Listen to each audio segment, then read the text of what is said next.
welcome back to Midland Public Library's Easy Embroidery program. As always, my name's Jennifer Whip and I'm the Maker Place Coordinator here at MPL. Today, we are going to be starting the final project and I couldn't be more thrilled. I am so excited to jump into this. Over the last month, we have been learning and practicing and honing our embroidery skills. And we're just gonna take all of that effort and everything that we've learned and pour it into one final cohesive art piece. So let me tell you what you'll need for that. First up, your hoop, of course, as always. You're gonna need your needle. You're going to need your fabric for the final project, as well as all of your fun different colors of floss. I can't wait to get using these. You're going to need your font tracers from last week, and of course you'll need the patterns for the final project. You'll also want some tape if you're going to be tracing those patterns on the window, and you'll need something to trace with, like your pen or a pencil. So now that we have all that in order, let's get started. This week, I'm not going to be giving you a traditional tutorial like I've been doing in the past videos. So I'm sure you've gotten used to watching me doing all the stitches and tracing everything out and going from point A to point B all the way through. But I've taught you everything I know, you've learned all the skills, you've seen me do it. So this week, I'm really just gonna give you some basic instructions, as well as some tips and pointers, some things to think about for your final project, and then I'm gonna just let you tackle it. It'll be up to you, it's in your hands. So let's start with those basic instructions. Step 1, choosing your pattern. All right, so let's start by talking about the pattern options here. So everybody got 4 different options for the final design. I did try and level these options based on what I thought the difficulty was. So you'll see that one of them is labeled as easy, 2 of them are labeled as medium, and 1 is labeled as difficult or hard. Take those labels with a grain of salt.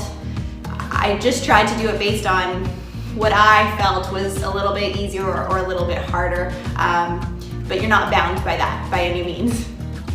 Then I also gave you 2 versions of each design, of each pattern. So I gave you one that was labeled and one that was blank. I did this for a reason.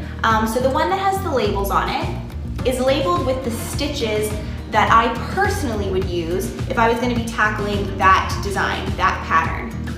That said, however, you may have completely different preferences to me based on what stitches you like or don't like.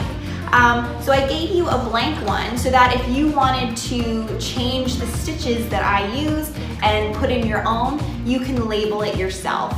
So for example, some of the patterns in here use a woven wheel and not the bullion rose. Maybe you prefer the latter. So go ahead and think that through, what stitches you prefer, what stitches you want to use based on the pattern, and you can label the blank copy if you wish, or you can just follow along with the labels that I've put on this and just do the stitches that I recommend. Totally up to you. Once you figured out which pattern you want to do and you have labeled it based on what stitches you prefer, you're ready to move on to step number 2. Step 2, choosing your words. Now that you've chosen your final design, you've picked a pattern and you've labeled it, it is time to choose what word, what message will be the focal point. What are you going to put in the center? So I've provided you with these tracing sheets that have a variety of different words in different sizes and in different fonts. So you can absolutely choose one of these.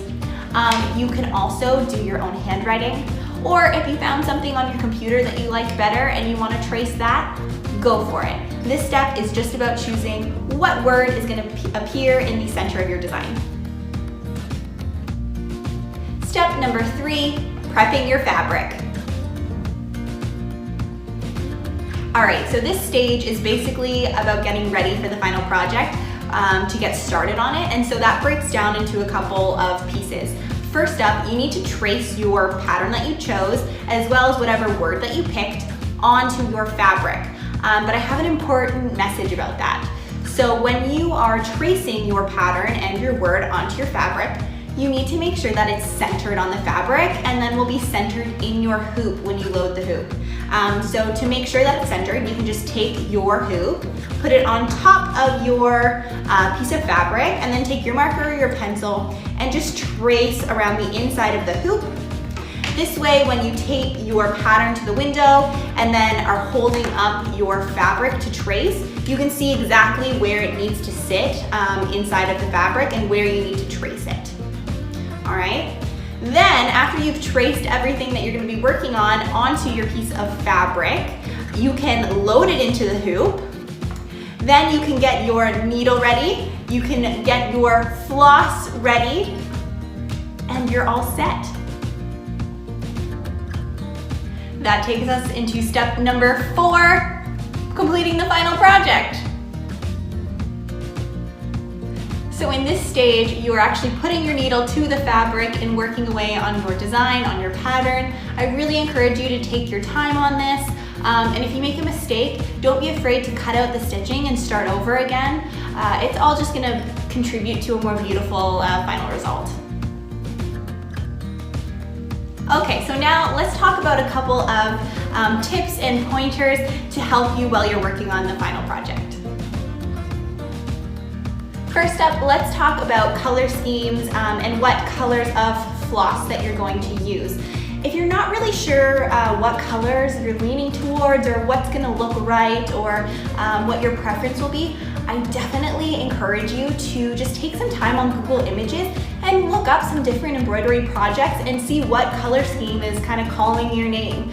And then when you kind of know that, okay, I wanna work in these colors and I wanna do this color for that, take some time and actually label your pattern with what colors of floss you want to use for what parts of the pattern. It'll just make it easier while you're working on your final project and it'll keep you organized.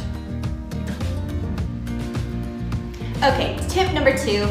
I just quickly want to remind you to tie off or finish off whatever element you're working on before you move on to another, so we don't end up with the zigzagging floss across the back of your project that will show through on the front.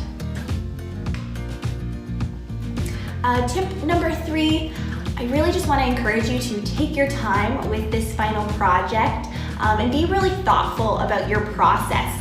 So for example, if you are going to embroider a stem and a flower with petals, and you want the flower petal to be on top of the stem, then you need to embroider the stem first and then the petal so that it gives the effect that the stem disappears underneath your petal. So just think about what order you want to embroider everything in before you do it, and maybe even think about labeling or numbering the elements of your pattern on your pattern planning sheet.